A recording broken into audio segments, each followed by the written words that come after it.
if you can expose someone to a stimuli and get a consistent outcome, a lot of marketers and salespeople like to talk about the internal thoughts that someone's had. Like first they need awareness, and then they need blah, blah, blah. And then and so they're basically, they just make up, they reverse engineer fictitious steps of someone's mental thought process when they have no evidence to support what someone's thinking at all.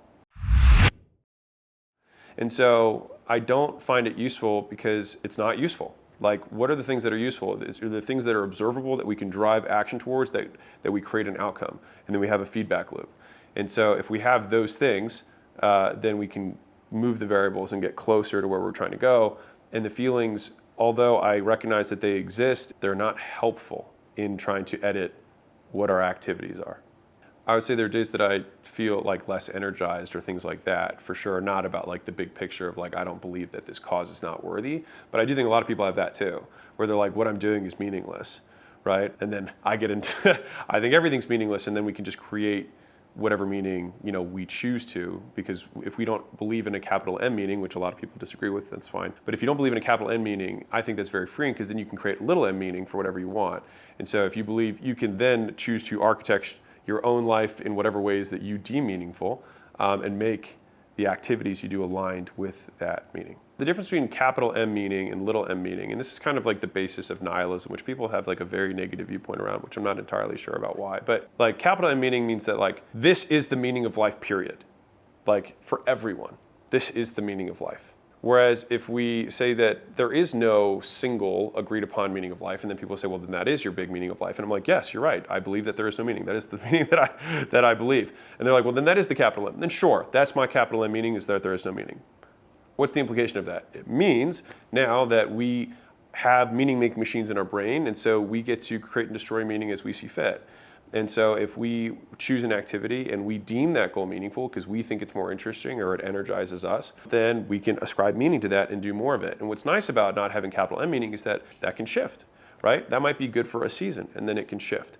I will say that the downside of not having capital M meaning, which I consider to be religion off the shelf, is that it's more difficult because you have no one who's saying, here's the big box of rules, you can read it, and then that way you don't have to make the decisions about it. But I think it's more difficult, but ultimately more rewarding if you have reasoning behind why you believe what you believe. Because then you have to independently come up with your own conclusions about those things. It also makes it malleable so that if you get new data or new evidence, then you can change your mind, which a lot of people, again, have difficulty with. But like if you change the information, then it would make sense that if it materially changes the outcome, that the way that you believe about something should change. And I think a lot of people identify with their beliefs as a part of themselves rather than as what I prefer to call them, which is assumptions, because they work the same way. What's the difference in belief and assumption? Not a lot, right? The only difference is just what we call the word. And so assumptions are based on things that we've observed, and then we assume something as a result. And so I would say that beliefs are just assumptions, but when you call them that, they become less tied to your identity. If you have an assumption, you don't say, you challenged my assumption. It's like, well, yeah, you challenged my assumption. Oh, that's great. I was assuming this. It must be this. And then they become much more flexible, and then we don't tie our egos into them, and I think ultimately it serves more people better in the long run. I feel passionately about my viewpoint of the world, mostly because I struggled and I was in so much pain for such a long period of time. I'm only sharing this despite the fact that I get attacked for sharing this. Because there are people who this does resonate with. But when there is no required meaning, then a lot of language changes, which is should, must, need, have to. Like all of these things no longer exist because there is no capital M meaning. So I don't should, have to, must, need to, anything. And so a lot of the expectations that we bury ourselves in or that weigh us down are just implied shoulds, have tos, musts. And so if all of those disappeared, then in a lot of ways it's very liberating. And so for me, in business, it allows me to take actions even though I know that I shouldn't or must not, or other people would judge me for not doing it the way that they thought I should do it, because there are no rules, which is why that was the preface to the book. It's like, there are no rules. We can live our life whatever way we want to live it. And that's okay. I read a YouTube comment the other day. It's like, hey, you talk a lot about being sad and like, how have you been able to X, Y, and Z? And I don't identify with being a sad person. I think I have been sad in the past, but I also don't think that there's a problem with being sad. And so I think that there's just so much power in acceptance. It's like so many people make themselves miserable because they think that they shouldn't be who they are. and they shouldn't feel how they feel. And so much of the medication that gets prescribed right now is because someone's like, oh, I'm anxious. And why do we feel like someone shouldn't be anxious? They are human. Why do we feel like we shouldn't feel sad? We are human. Why do we feel like we shouldn't feel frustrated or angry? We are human. And so I think it's one of the most like interesting things or phenomena where if you have a line, which is the normal human existence, and you have points above the line and points below the line, you have the median, right? Or you have the middle point. And people want to not feel the things below the line. And then we ascribe or label the things below the line as bad and the things above the line as good when all of it is. And so I think that if we just accept that and accept ourselves and accept the feelings that we experience as things that we experience, like rain and weather and sunshine, it's not like rain is bad, not like sunshine's good. It just is. Not like happiness is good or happiness is bad, or sadness is bad, or sadness is good. We just label it that way.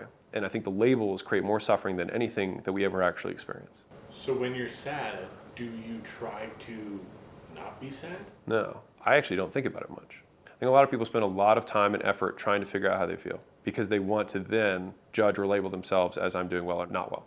Like a lot of effort goes into saying like, how do I feel about this? I mean, my follow-up question would be like, why do you care? Why does it matter? And that's why when you asked way long ago about like, how much do you think feelings matter? I don't think they matter at all. Like, what would the case for feelings mattering be? Then why do you believe they exist? It's a good question. And it gets really interesting because it's like how I experience a feeling that I label in my head as sadness. Is it the same way you experience the thing that you it's like seeing green and I see green and you see green. What if all of our greens are different, right? I mean, it gets very interesting like that. But I think that I experience something, and if we were to just measure it based on like brain activity and like heart rate, I would say that I become aroused in the literal sense from experiencing what I would deem as emotions. And so if we were to describe it or define the term in that way, I think I experience emotions. And so, I mean, I'm fairly confident I experience emotions. If we were to try and measure it that way, then that's how I would say, yes, I do experience them. But the question is just like, how important are they? And then it would be like, for what? If it's for accomplishment, not very important. For fitness, not very important. You know, if we're saying how important is emotion for love, which is another emotion, right? It becomes like amorphous trying to go to amorphous, but then you say, okay, well, if we're defining love by what I'm willing to endure to continue to keep something, then how important is it? Well, it depends on how much I've conditioned myself to accept this thing. So like if I want to stay married, it's probably far more effective to condition someone to stay married because that is the external consequence of a good marriage as you stay together, right? I'm just saying like we're just purely measuring from external circumstances. And so I think trying to measure and define things is what I actually geek out on and I really enjoy. I think most people get bored to tears when I talk about this stuff, so I don't talk about it much. But that's the stuff that like, when we keep peeling back layers of like, why do you think you're able to get out of, you know, a difficult place in your life? Or why do you think you were able to go through these things? A lot of it is because I believe that I will redefine terms. And so we'll have some instance or something that I should do and I will redefine it, or I'll say I don't should. I can just accept it. And that's why the biggest refrain that I have in my head for like my own mental wellness is just like, and that's okay, period. Like I don't want to go to that thing. That's okay.